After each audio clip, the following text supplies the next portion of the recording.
नमस्कार दोस्तों, मैं आपका अपने चैनल में हार्दिक अभिनंदन करती हूं। दोस्तों, आज का यह ज्योतिष का कार्यक्रम आपके लिए, एक रसायन के लिए, कुंभ राशि वाले व्यक्तियों के लिए एक विशेष कार्यक्रम है, एक बहुत खास कार्यक्रम है। कुंभ राशि अप्रैल 2025 मासिक राशिफल मंथली प्रेडिक्शन 7.5 तीसरा चरण का पहला महीना 7.5 का तीसरा चरण शुरू हो गया है आपका अप्रैल में, और यह पहला महीना होगा। अप्रैल 2025 कैसा रहेगा आपके लिए? अप्रैल 2025 सभी कुछ बताने वाली हूँ कुंभ राशि वाले व्यक्तियों को, और सभी विषय पर आपका स्वास्थ्य, आपकी शिक्षा, आपका प्रेम, आपका प्यार, आपका वैवाहिक जीवन, आपका भाग्य, आपका कैरियर, आपका बिजनेस कैसा रहेगा। और वीडियो के अंत में बताऊंगी आपको अचूक उपाय, क्या उपाय आपको फॉलो करने चाहिए। लेकिन अभी फॉलो यहाँ करिए, आप यहाँ फोकस करिए, सब कुछ समझ में आ जाएगा आपको कि 9 ग्रहों की क्या प्लेसमेंट है, कुंभ राशि से कहाँ कहाँ पर उनका एस्पेक्ट है, और 9 ग्रह आपको क्या फल देने में सक्षम होंगे, क्या नेगेटिव है क्या पॉजिटिव है। चलिए जानते हैं दोस्तों। ये कुंभ राशि है, आपकी राशि के स्वामी बनते हैं आपके शनि देव। ठीक है, शनि आपके सेकंड हाउस में है, राहु, सूर्य, शुक्र और बुध के साथ में। ठीक है, आपके 4th हाउस में है बृहस्पति, पंचम भाव में है मंगल विराजमान, आपके 8th हाउस अष्टम भाव में है केतु विराजमान। अभी देखिए, राशि के स्वामी आपके शनि सेकंड हाउस में आ चुके हैं। सबसे पहले हम बात करेंगे आपके स्वास्थ्य के बारे में, आपकी हेल्थ कैसी होगी। दोस्तों, शनि की 7.5 का जो पीक टाइम होता है, जो पीक पर होता है ना, वो होता है सेकंड फेज, दूसरा चरण, जब शनि आपकी राशि में ट्रांसलेट कर रहे होते हैं। मतलब शनि की 7.5 चाहे किसी की भी चले, किसी भी राशि की चले, पीक टाइम तब होता है जब दूसरा वाला फेज चल रहा होता है। सेकंड फेज सबसे पहले पीक होता है, बीच में होता है, राशि के ऊपर होता है, और वो सेकंड फेज, वो जो पीक वाला टाइम था वो खत्म हो गया आपका, और ये तीसरा चरण आपका शुरू हो गया। ठीक है, स्वास्थ्य की अगर मैं सबसे पहले बात करूं, आपकी जॉइंट्स पेन, आपके जो घुटनों में पेन था, या फिर आपको अंदरूनी पेन था, कहीं पर आपके शोल्डर्स में पेन था, आपके हाथों में था, आपके जॉइंट्स में पेन था, और खासकर आपके पैरों से रिलेटेड, खासकर आपके पैरों में कोई ऐसा पेन था, निश्चित अभी आप उससे छुटकारा पाते हुए देखे जाएंगे। एकदम से तो नहीं, लेकिन धीरे धीरे चलकर अप्रैल से आपको दिखने लग जाएगा कि उन समस्याओं से आप बाहर निकल रहे हैं। ठीक है, इसके साथ साथ ऐसा हो रहा था कि आप अननेसेसरी ट्रेवल्स कर रहे थे। कुछ प्रेडिक्शंस बता रही हूँ आपको, दूसरा चरण खत्म होने के बाद अननेसेसरी ट्रेवल्स कर रहे थे, लेकिन रिजल्ट्स 0 ट्रेवल कर रहे थे, रिजल्ट 0, या कहीं पर आप हाथ डाल रहे थे, अपने कैरियर में कुछ करने का प्रयास कर रहे थे, लेकिन रिजल्ट 0 था। अभी यहाँ पर आपको देखने को मिलेगा, हाँ, कुछ हद तक पॉजिटिव रिजल्ट मिलेंगे। स्वास्थ्य की बात करूं तो हाँ, कुछ चीजें अभी आपको ध्यान रखनी है। शनि सेकंड हाउस में है, राहु के साथ में, श्रापित दोष 18 मई तक ध्यान रखना है आपको। क्या डेंटल इशू, थ्रोट इन्फेक्शन, गले से रिलेटेड इन्फेक्शन, एलर्जी, इनका ध्यान रखना है आपको। ठीक है, जहाँ पर ज़्यादा पॉल्यूटेड हो, पॉल्यूशन वगैरह हो, वहाँ पर आपको नहीं जाना है, तो थोड़ा अपना ध्यान रखना है, खाने पीने का ध्यान रखना है। ठीक है, अभी अभी थोड़ा 18 मई तक, उसके बाद ठीक है, जब तक श्रापित दोष है। ओके, बात करते हैं आपकी पढ़ाई, विद्यार्थी कैसा होगा आपके लिए। अप्रैल का महीना 5th हाउस होता है अब पढ़ाई का, पंचम भाव 5th हाउस के स्वामी बनते हैं बुध ग्रह। बुध सेकंड हाउस में है और मंगल आपके पंचम में है। 5 अप्रैल तक ठीक है। देखिए भाई, बुध जो है वो सेकंड हाउस में है, बुद्धि रहेगी, इंटेलिजेंस रहेंगी। ठीक है, लेकिन बुध के साथ में राहु भी है और शनि भी है, यानी कि कभी कभी पढ़ने के साथ साथ ना हमारे मन में कुछ कंफ्यूजन होंगी। एक चीज होती है ना कि हम किसी चीज को कर रहे हैं और इस चीज को कर रहे हैं, लेकिन उसी चीज में हम डाउट, उसी चीज को लेकर हम कंफ्यूज हो रहे हैं। ऐसा क्यों? आखिर क्योंकि बुध के साथ में राहु है। राहु का काम क्या है? कंफ्यूज करना। राहु दूसरों के पावर को ले लेते हैं और केतु दूसरों में पावर डालते हैं। राहु दूसरों की पावर को छीनते हैं। यहाँ पर बुद्धिमत्ता होगी, आपकी अंदर इंटेलिजेंस होगी, आप पढ़ाई भी करोगे, लेकिन वो कभी कभी होता है ना, छीन लेना। आप पढ़ाई कर रहे हो, आपको लग रहा है कि मैंने पढ़ाई किया था, मैं भूल कैसे गया, अभी मेरे माइंड से स्लिप कैसे हो गया, मेरे माइंड से निकल कैसे गया, अचानक यह आपको देखने को मिल सकता है। इसके लिए कुछ उपाय बताऊंगी आपको, लास्ट में वो ज़रूर आपको फॉलो कीजिएगा। लेकिन अगर आपका एग्ज़ाम है और ख़ासकर 14 अप्रैल के बाद है, मैं कहूँगी 90% वो आपके लिए अच्छा है, ठीक है।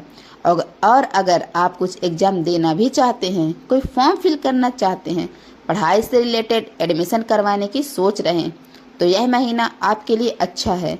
14 अप्रैल के बाद बहुत अच्छा है, ठीक है। बात करते हैं लव रिलेशन के बारे में।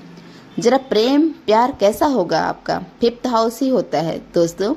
प्रेम प्यार का पढ़ाई भी यहीं से देखते हैं, प्रेम प्यार भी संतान के बारे में भी यहीं से देखते हैं।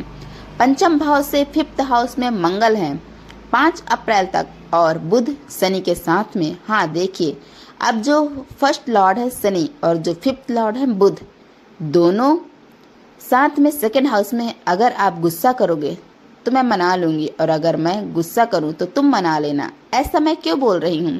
आखिर क्योंकि दोस्तों, जब भी मतलब कहते हैं ना कि फर्स्ट लॉर्ड और 7th लॉर्ड साथ में होते हैं, यानी कि आप और आपके जो जिनके साथ आपने मैरिज करी है वो साथ में होते तो बहुत अच्छा होता है। वैसे फर्स्ट लॉर्ड और 5th लॉर्ड साथ में होते हैं तो कितना भी चाहे फाइट कर लो, लेकिन वो उस फाइट के पीछे जो प्रेम होगा ना, वो उससे दुगना होगा। ऐसा यहाँ पे दिखाई दे रहा है कि आपका फर्स्ट लॉर्ड शनि बुध साथ में है। 2nd हाउस में कितना भी कुछ भी कर लो, लेकिन प्रेम में कोई कमी नहीं आने वाली इस महीने। और आपके पढ़ाई लड़ाई में भी प्रेम होगा, आपकी जिद में, आपकी वाड़ी पे, आपकी हर चीज में आपको प्रेम देखने को मिलेगा जी।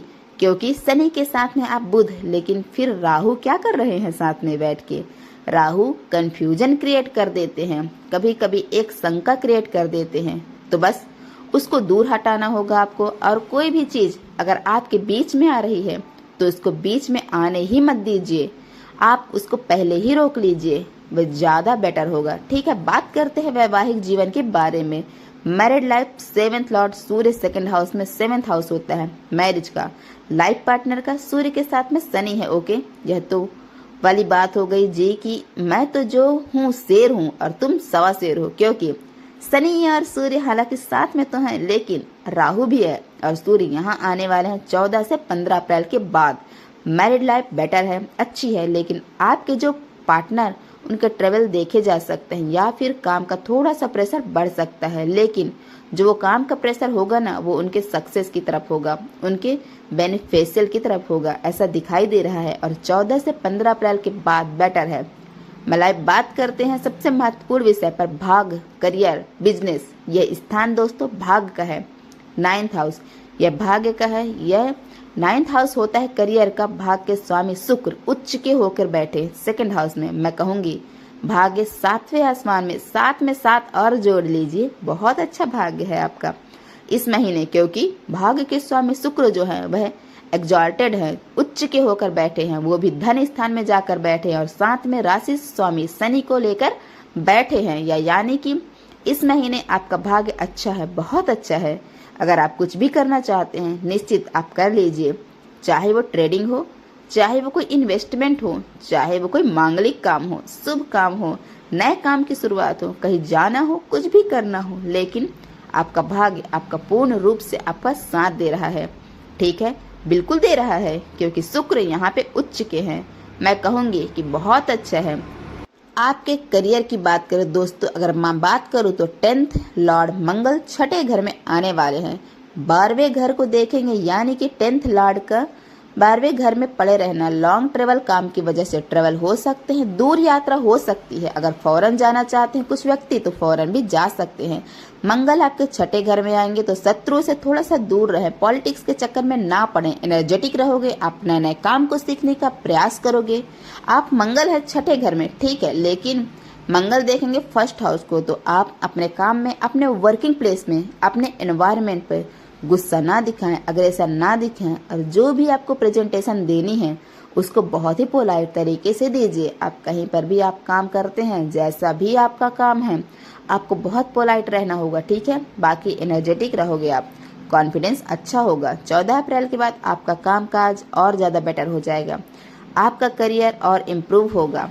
हम बस अगर मंगल छठे घर में है ना, तो ये दिखाता है कि समटाइम्स पॉलिटिक्स, शत्रुता होना या कुछ लोग आर्गुमेंट करना आपके साथ में, या आप कभी आर्गुमेंट कर देना एकदम से, क्योंकि शनि भी आपके सेकंड हाउस में राहु के साथ बैठे हैं श्राप दोस्त बना के। तो आपको बस दो चीज़ों पे ध्यान रखना है, एक तो अग्रेशन और दूसरा अपनी वाणी पे जल्दबाजी नहीं करनी आपको करियर में। और दोस्तों 14 अप्रैल के बाद जब सूर्य हो चुके, अगर कुंभ राशि वाले व्यक्ति जॉबलेस है, आपके पास में जॉब नहीं है, तो 14 अप्रैल के बाद निश्चित जॉब लगने को पॉसिबिलिटी काफ़ी अच्छी दिखाई दे रही है। इंटरव्यू के लिए कॉल्स आ सकती हैं। 80 to 85% जॉब करियर कॉर्पोरेट अच्छा दिखाई दे रहा है मुझे। यहाँ पर बस मंगल नीच के हो जाएंगे, तो दो चीज़ मैंने आपको पहले बोल दी है, वाणी और गुस्से पे ध्यान रखना है। जल्दबाजी के चक्कर में कुछ भी नहीं बोल देना, आपको यह ध्यान रखना होगा। कोई भी डिसीजन जल्दबाजी में नहीं लेना आपको, ठीक है। बाकी बिजनेस की अगर मैं बात करूं दोस्तों, बिजनेस इस महीने आपका व्यापार काफ़ी अच्छा है, क्योंकि बुध आपके सेकंड हाउस में है, साथ में बृहस्पति भी जो है वो केंद्र में है, 10th हाउस को देख रहे हैं। आप अपने बिजनेस को बहुत ही अच्छे तरीके से चलाएंगे, बहुत अच्छी ग्रोथ होगी बिजनेस में इस महीने, क्योंकि सेकंड हाउस में बुध बैठे हैं। धन स्थान में ग्रोथ होगी, बैंक बैलेंस अच्छा होगा आपका, व्यापार आपका चलेगा। क्या उपाय करने चाहिए आपको? सबसे पहले दोस्तों, आपको इस महीने मंगल का बीज मंत्र जरूर करना है। ओम क्राम क्रीम क्रोम सोमाय नमः 108 बार हनुमान चालीसा का पाठ आपको निरंतर फॉलो करना है, अच्छा रहेगा आपके लिए, ठीक है। इसके साथ में बुध ग्रह का बीज मंत्र करो, ओम ब्रह्म ब्रीम ब्रोम स बुद्धाय नमः 108 बार। और जब तक शनि की 7.5 है, शनि का बीज मंत्र करो, ओम प्राम प्रीम प्रोम स शनेश्वरा नमः। कैसी लगी आपको वीडियो? लाइक कीजिएगा, शेयर कीजिएगा, बने रहिएगा हमारे साथ में, चैनल को सब्सक्राइब कर लीजिएगा। धन्यवाद।